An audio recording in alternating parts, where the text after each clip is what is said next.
Alright, let's continue with more Elder Scrolls. Let's try to beat Caldwell Silver as quickly as we can.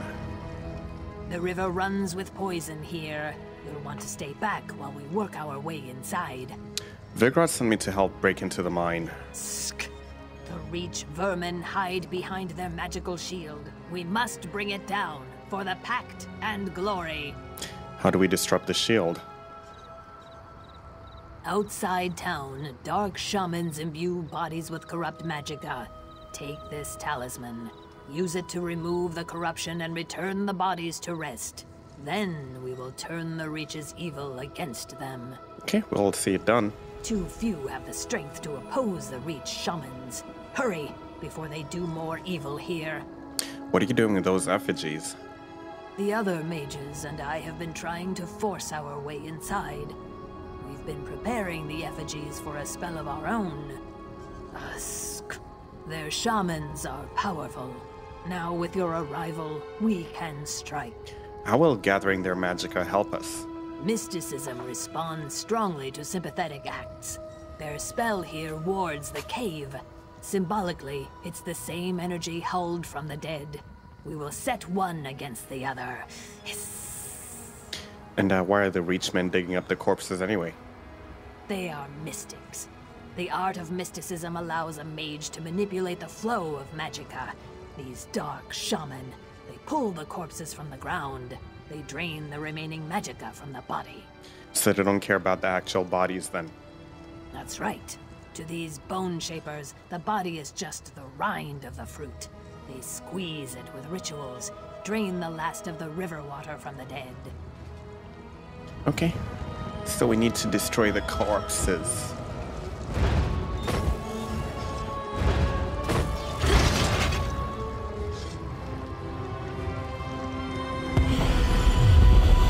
Oh. Didn't mean to pull an Azura.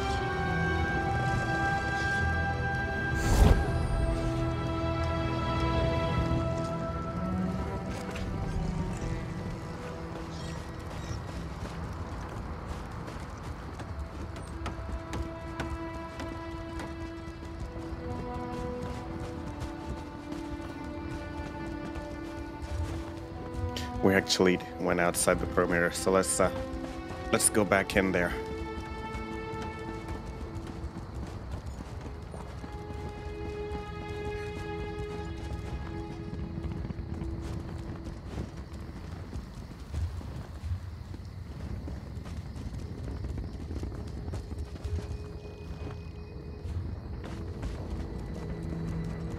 Okay, there's a dolmen right there.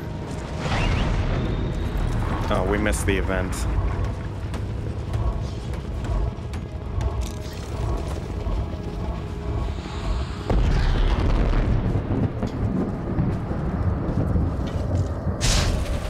We missed the event, so maybe next time, but we got some enemies to kill.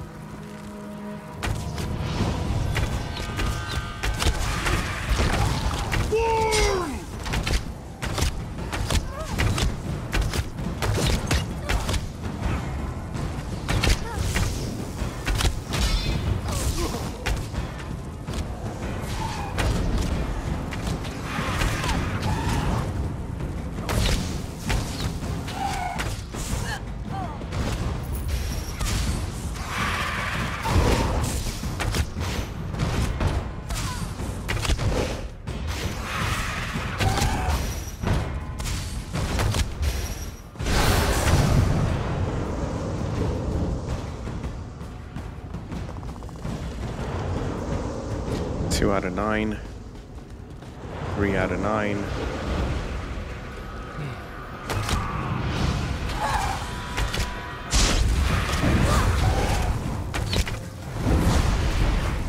We're using our bow right now because it's the only way we can build up magicka. Not magicka, but it's the only way we can build up ultimate.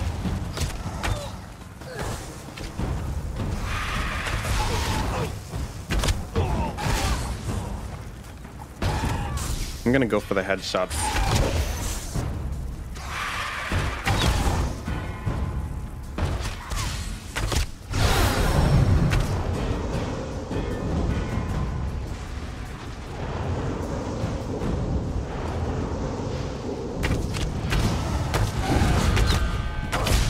really shouldn't have bothered these guys, because...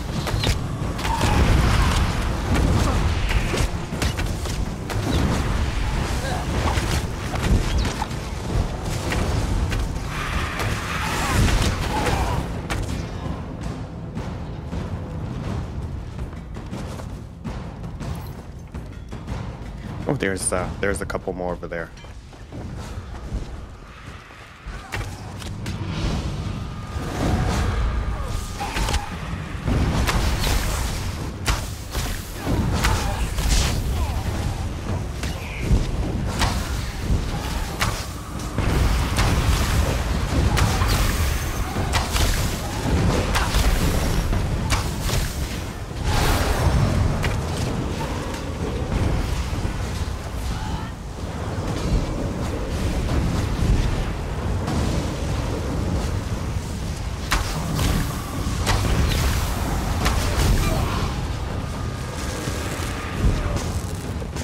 Guess that's job done.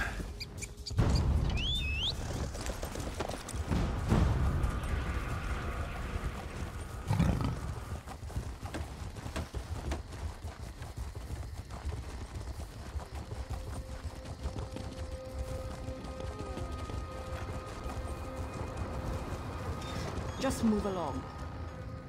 I can hear the Magicka singing with the talisman. The effigies are ready to receive your gift. Now what? Imbue the effigies with the corrupt Magicka. That should clear the way into the mine. And then? Look for the mine foreman, Gondis.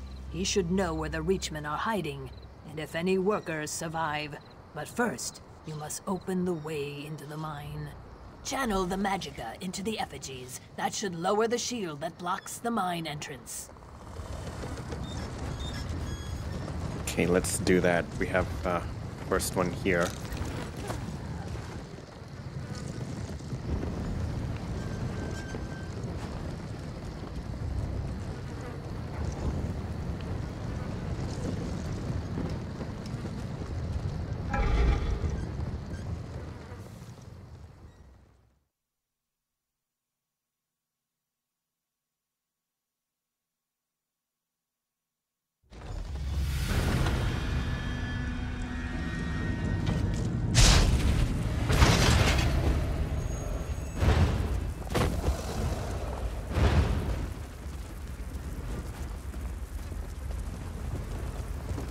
Okay, this is it another delve? No, it's not a delve.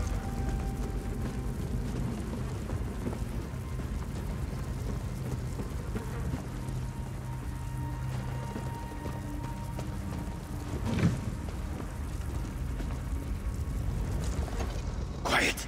Get down. I'm here to help the companions sent me. Great to hear it. Now quiet down, or you'll get us both killed. I'm happy to see you, but please keep your voice down. Okay, glad I found you. Do you know what the Reachmen are doing here? Don't know what they're looking for, but the bastards are all over the mine. They've slaughtered most of my miners. I think a few are still alive, held captive. Find them and free them if you can. Okay, I'll try. Do you know where the Reachmen leaders are? Deep in the mine, in an ancient companion tomb. The Reachman shamans went into the tomb. Then the clansmen used 2 relics to seal the entrance. Their leaders are in the tomb, but you need those relics to get in. Okay, we'll take care of it. Shor's bones. I'm glad you're here. Look for my miners while you're exploring.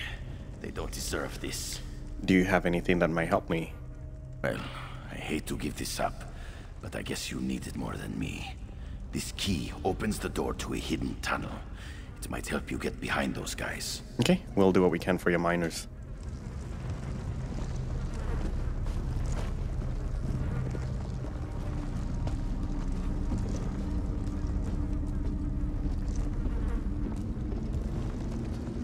Oh, looky, a werewolf.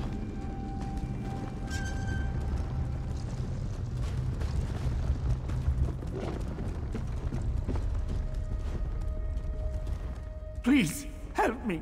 What did they do to you? They're saving me for something horrible. You had to get me out of these vines. We'll get you out. Is anyone else down here? Yes, they led Adana, Noria, and Reyna away through the mines. Find them, please. Okay. The Reachman talked of an ancient tomb down here. Something about the companions. Let's first see if we can loot any other goodies. Oops.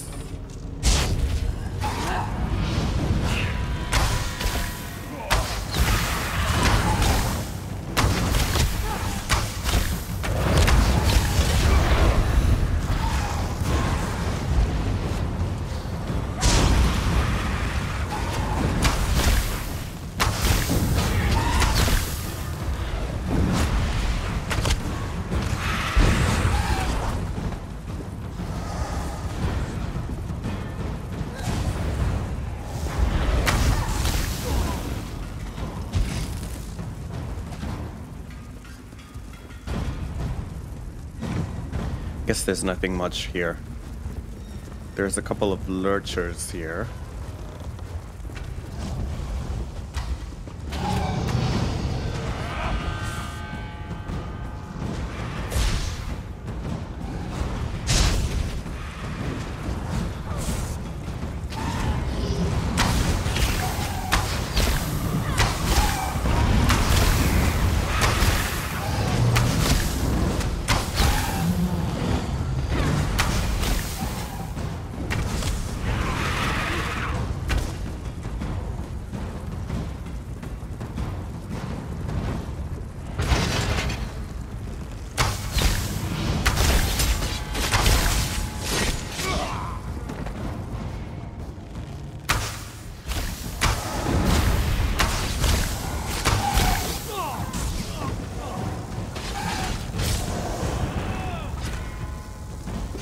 Okay, looks like we got help. The rest of these guys are gonna be easy.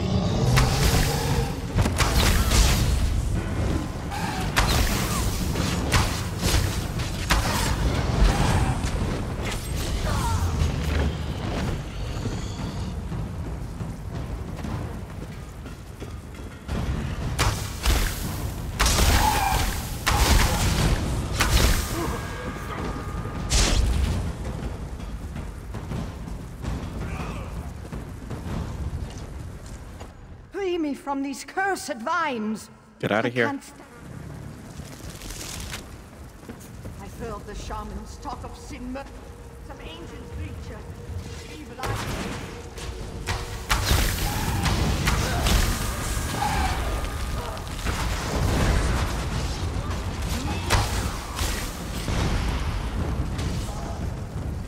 Takes care of that.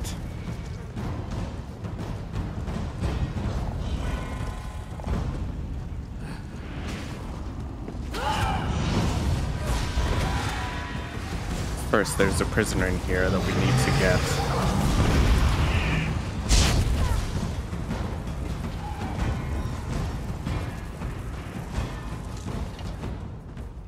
Getcha. Get out of here. I need to get out of here. Those shamans are looking for some long-dead monster.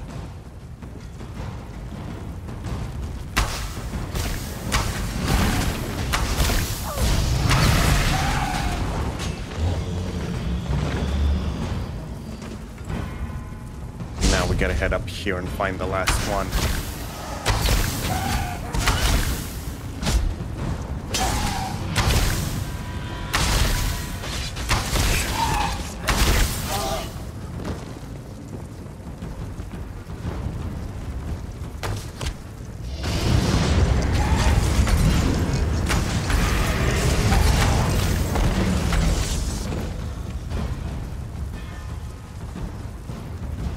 I think this is the last prisoner we gotta rescue. Get out of here. The shamans found a tomb deep in the mine. I'm not saying I want to see it alive.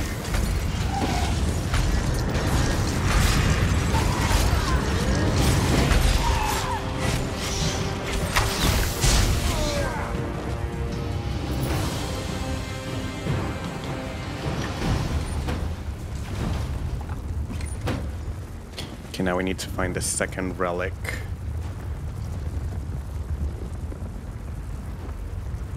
Oh crap, we'll have to head all the way back.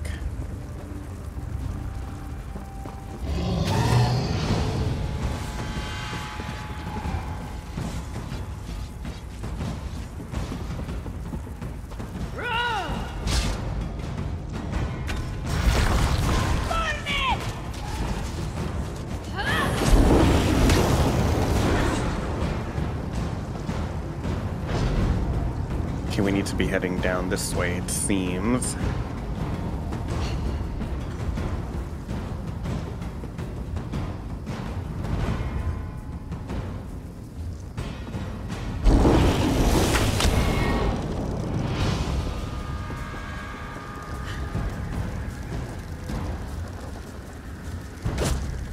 Okay, this place is locked.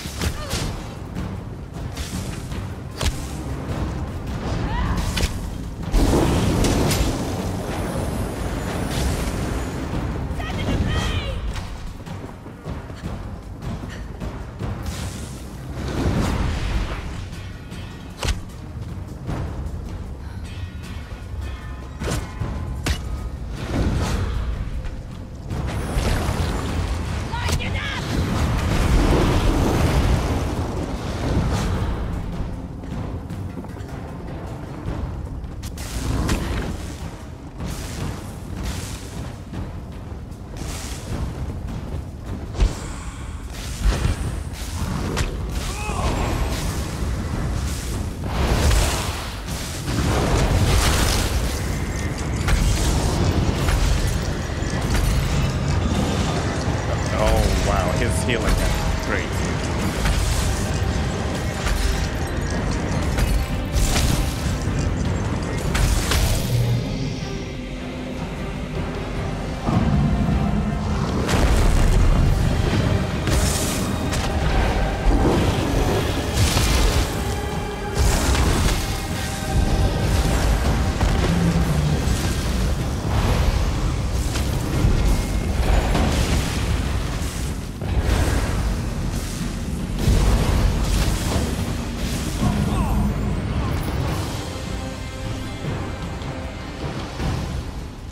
Don't you just love that Storm Archonarch? He can be quite useful.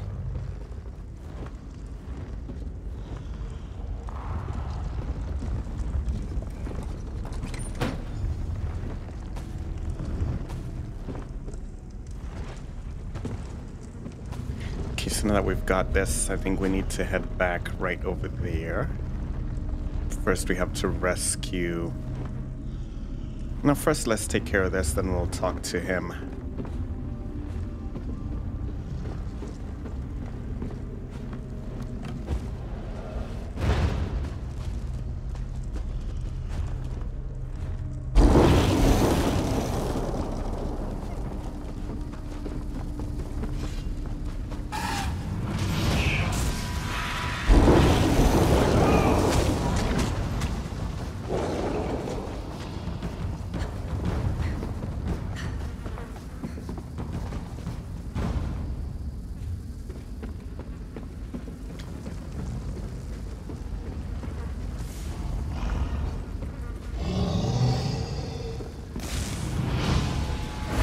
Okay, we're gonna have to fight, unfortunately.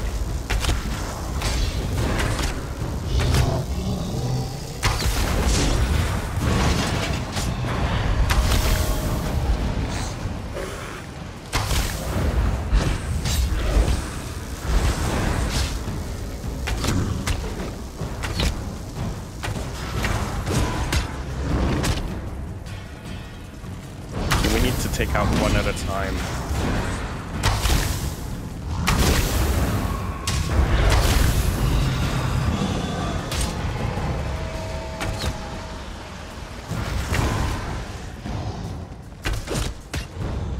Okay, now that the lurcher's down.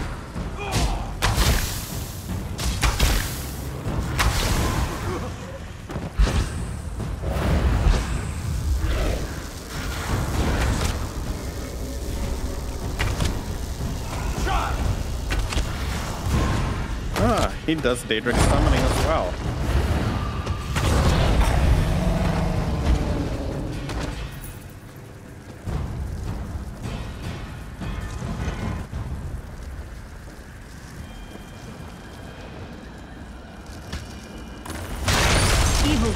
Beyond these doors. Long have we guarded this tomb, watching over the bones of the evil Sinmur. Enter, champion. Okay.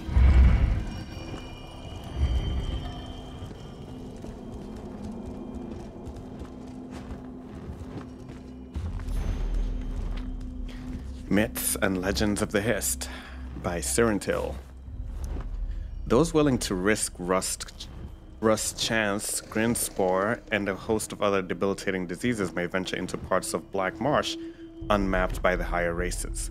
The few who can cope with swamp rot, fleshfly bites, and the constant palaver of unseen entities whooping, clicking, or simply lying in the mud equating to slight teeth across your limbs may reach the innermost swamps. And the hardiest of the Imperial explorers who have no further need to prove their mettle after the following discovery may gaze upon the history. Rumors abound that the history is the main form of worship among the scaled peoples of these dark swales. Others have hypothesized that the trees are perceptive, with a deep knowledge and unfathomable secrets from the times before all the races of man and mer. Loose translations of recently uncovered Dunmeri texts seem to indicate a ritual among the Argonians, although this may be legend rather than fact. It is said that when Saxiel emerges from juvenescence, it finds a nearby history to lick sap from its hole. Bowl. The elements in the sap quicken the hormonal glands, which sprout appropriate organs from which the Argonian's gender can be determined. Immediately afterward, an appropriate mate is found and reproduction occurs. The female soon lays one or more eggs, which are moved to a hatching pool, where gestation and spawning takes place. With recent Imperial expeditions into central Black Marsh ending inconclusively, various sites were marked on the map Cornix Carpiers provided, and the locals reticent to speak of the mysteries of this fabled tree despite our cajoling, we remain alarmingly ungifted in the realm of history knowledge. Head horticulturist Titulinia Petilla of the Imperial Race Gardens has requested careful handling and collection of sap or seeds from this tree should one be discovered. It may prove to be a considerable boon to our apothecaries.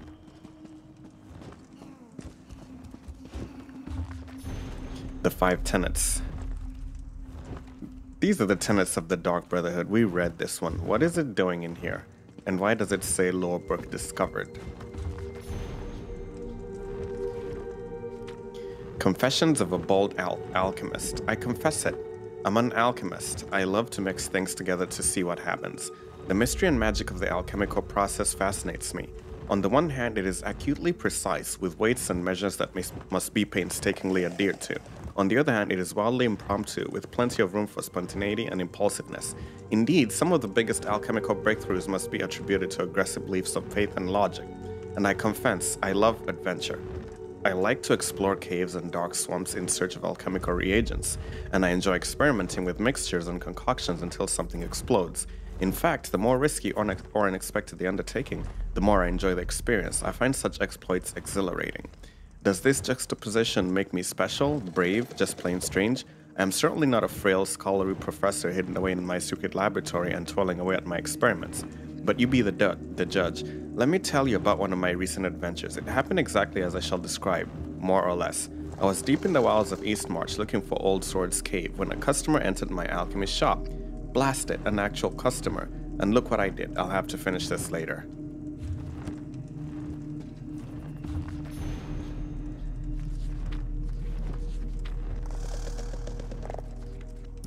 Let's see. The year 2920, volume 19. The moon was rising over the desolate quarry, streaming with swamp gas from a particularly hot summer as the prince and his two-guard escort rode out of the forest. The massive piles of earth and dung had been piled high in antiquity by some primitive long-dead tribe of Black Marsh, hoping to keep out some evil from the north. Evidently, the evil had broken through a Dulce Pass, the large crack in the sad, lonely ramparts that stretched for miles. The black twisted trees that grew on the barrier cast strange shadows down, like a net tangling. The prince's mind was on his mother's cryptic letter, hinting at the threat of an invasion. He could not, of course, tell the Dunmer about it, at the very least until he knew more and had notified his father. After all, the letter was meant for him. It was its urgent tone that made him decide to go directly to Gideon. The Empress had also warned him about a band of former slaves who attacked caravans going into Dulce Pass. She advised him to be certain to make his imperial shield visible, so they would know he was not one of the headed Dunmeri slavers. Upon riding into the tall weeds that flooded through the pass like a noxious river, the prince ordered that his shield be displayed. I can see why the slaves use this, said the prince's captain. It's an excellent location for an ambush. Juliek nodded his head, but his thoughts were elsewhere. What threat of invasion could the Empress have discovered? Were the Akviri on the seas again? If so, how could his mother tell her from her cell in Castle Giovese know of it? A rustle in the weeds and a single sharp human cry behind him interrupted his ponderings. Turning around, the prince discovered that he was alone. His escort had vanished. The prince peered over the stretch of the moonlit sea of grass, which waved in almost hypnotic patterns to the ebb and flow of the night wind billowing through the pass. It was impossible to tell if a struggling soldier was beneath this system of vibrations, a dying horse behind another. A high whistling wind drowned out any sound the victims of the ambush might be making. Juliek drew his sword and thought about what to do, his mind willing, his heart not to panic. He was closer to the exit of the pass than the entrance. Whatever had slain his escort must have been behind him. If he rode fast enough, perhaps he could outrun it. Spurring his horse to gallop, he charged for the hills ahead, framed by the mighty black piles of dirt. When he was thrown, it happened so suddenly. He was hurtling forward before he was truly conscious of the fact. He landed several yards beyond where his horse had fallen, breaking his shoulder and his back on impact. A numbness washed over him as he stared at his poor dying steed, its belly sliced open by one of the several spears jutting up just below the surface of the grass. Prince Juliek was not able to turn and face the figure that emerged from the grass, nor able to move to defend himself. His throat was cut without ceremony. Miramor cursed when he saw the face of his victim more clearly in the moonlight. He had seen the Emperor at the Battle of Bodrum when he had fought in his Imperial Majesty's command, and this was clearly not the Emperor. Searching the body, he found the letter and the treaty signed by Vivek, Almalexia, Sothasil, and the Duke of Mournhold, representing Morrowind, and the Prince Juliek Cyrodiil, representing the Cyrodiilic Empire. Curse my luck, muttered Miramor to himself and the whispering grass. I've only killed a prince. Where's the reward in that? Miramor destroyed the letter, as Zook had instructed him to do, and pocketed the treaty. At the very least, such a curiosity would have some market value. He disassembled the traps as he pondered his next step. Return to Gideon and ask his employer for a lesser reward for killing the heir? Move on to other lands? At the very least, he considered he had picked up 2 useful skills from the Battle of Bodrum. From the Dunmer, he had learned the excellent spear trap, and abandoning the Imperial army, he had learned how to skulk in the grass. 2 Hearthfire 2920, Gideon Blockmash. The Empress Tavia lay across her bed. A hot, late summer wind she could not feel banging the shutters of her cell to and fro against the iron bars.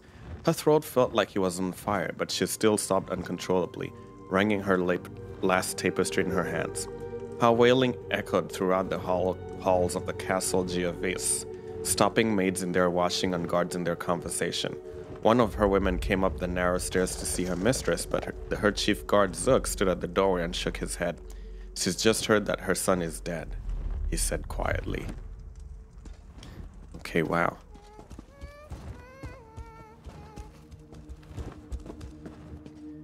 There are more bookshelves here, but if we keep reading... The origins, this is just going to be the last one before we move on.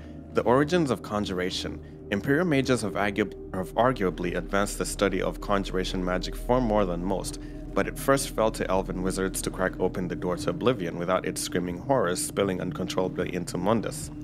Corvus and Kalani Durrani and their clan first lit the torch and peered into this unholy darkness, lighting the path for the magical school of conjuration. Their precise binding chants are still used to this day when summoning lesser Daedra.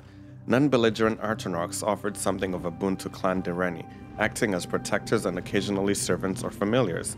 Even the naturally mischievous imp was easily coerced into behaving, but one can always count on the natural curiosity and almost calamitous pomposity of the elves, who swung the door open still further, a door to the Daedric plains that became impossibly difficult to shut. Late into the First Era, Durrani acolytes first attempted to cajole enthrallment from Greater Daedra. Although the most skillful of conjurers succeeded reasonably against these chaotic agents, some elves were weak, and the portal to oblivion can now never be completely sealed. Subsequent catastrophic confrontations with Daedric princes turned our lands to turmoil. Thus it falls to every mage in Cyrodiil to actively dissuade traffic with the Greater Daedra in the strongest possible manner. Communion with them is strictly forbidden. You gotta be kidding me. Alright, we're about half an hour in, so let's take a break here. We'll pick up with more Elder Scrolls Online in a bit.